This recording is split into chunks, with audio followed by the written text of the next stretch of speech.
मुकाबले की बात कर रहा हूँ कि जब पुलिस की फायर एक्सचेंज हुआ डकैतों के साथ दरख्शां की हदूद में खयाबान शहर पर,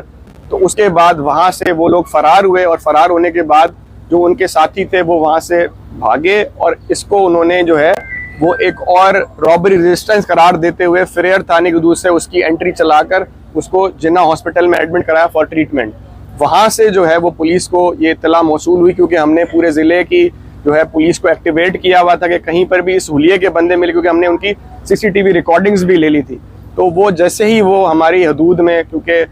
जो है वो JPMC भी जो है वो साउथ ही डिस्ट्रिक्ट में लगता है, तो SHO को पहले ही इत्तला दी गई थी कि कोई भी अगर आपके पास फायर आर्म की इंजरी के हवाले से कोई अगर इंजर्ड आता है तो फ़ौरन आप इत्तला दें। जैसे ही इत्तला मौसूल हुई तो उन्होंने जाके जो पुलिस पार्टी थी जो पेट्रोलिंग पे, उन्होंने शनाख्त की उसकी, और शनाख्त के बाद जो है वो उनको वहाँ से गिरफ्तार किया। जी मैं बताता चलूँ कि जो टोटल जो आपने हाई प्रोफाइल केसेस की बात की, इसमें जो ये नारकोटिक्स पैडलर्स हैं उसमें टोटल 35 लोगों की लिस्ट हमें मौसूल हुई स्पेशल ब्रांच से, जो different education institutes in and around जो है वो शायद मंशियात फरोश करते हैं, जिसमें से 7 लोग इनएक्टिव के थे, वो पहले जेल जा चुके थे। उससे जो है 21 लोग हम अब तक गिरफ्तार कर चुके हैं। अगर आप कहेंगे तो उनकी 1 पेजर प्रोफाइल्स भी मैं आपके साथ शेयर कर दूंगा, ताकि वो आपकी जो 6 महीने की कारकर्दगी उसमें आप शेयर करेंगे। टोटल जो हमने अब तक लिस्टेड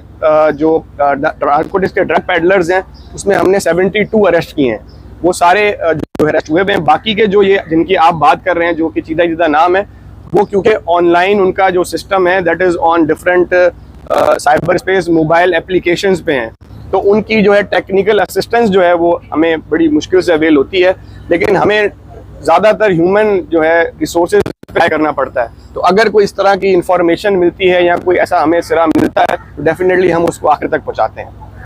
और उसके बाद जो बाकी 3 लोग थे वो भी वहाँ से गिरफ्तार हुए। जब फर्दर उनकी तफ्तीश की गई तो उसमें ये बात सामने आई कि वो एक बैनुल इज़लाही गैंग है, बैनुल सूबाई गैंग है रादर, और वो लाहौर के एक इलाके कोट राधा किशन से उनका ताल्लुक़ है, और यहाँ पर उन्होंने रेंट पर जो है वो घर लिया हुआ था और उसमें वो डेली निकल के ये वारदातें करते थे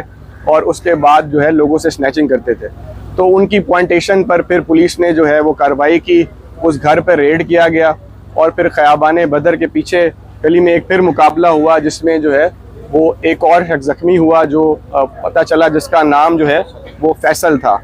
तो उनके जो रिकवरीज की गई उसमें तकरीबन 19 मोबाइल फ़ोन जो डिफरेंट वारदातों में साहिल और जो दरख्शां की हदूद से स्नैच किए गए थे वो मोबाइल फ़ोन बरामद हुए। उसके साथ साथ जो है 5 जो है वो पिस्टल्स वो बरामद हुए, और साथ साथ जो है वो 2 लैपटॉप्स बरामद हुए और एक मोटरसाइकिल जो कि चोरी की थी वो भी उनसे बरामद हुई। तो ये एक बड़ा मुनज़्ज़म गैंग था और जो यहाँ पर डिफरेंट वारदातों में मुलविस था, और उसको दरख्शां पुलिस ने ख़ास तौर पे जो पेट्रोलिंग पार्टी थी हमारी शाइन की, बड़ी जाँफशानी से उन्होंने मुकाबला किया, और इन 2 डिफरेंट मुकाबलों में 2 लोग ज़ख्मी हालत में गिरफ्तार हुए और बाकी उनके 2 साथी भी जो उनके फैसिलिटेटर्स थे जो उनके साथ मुलविस थे वो भी गिरफ्तार हुए।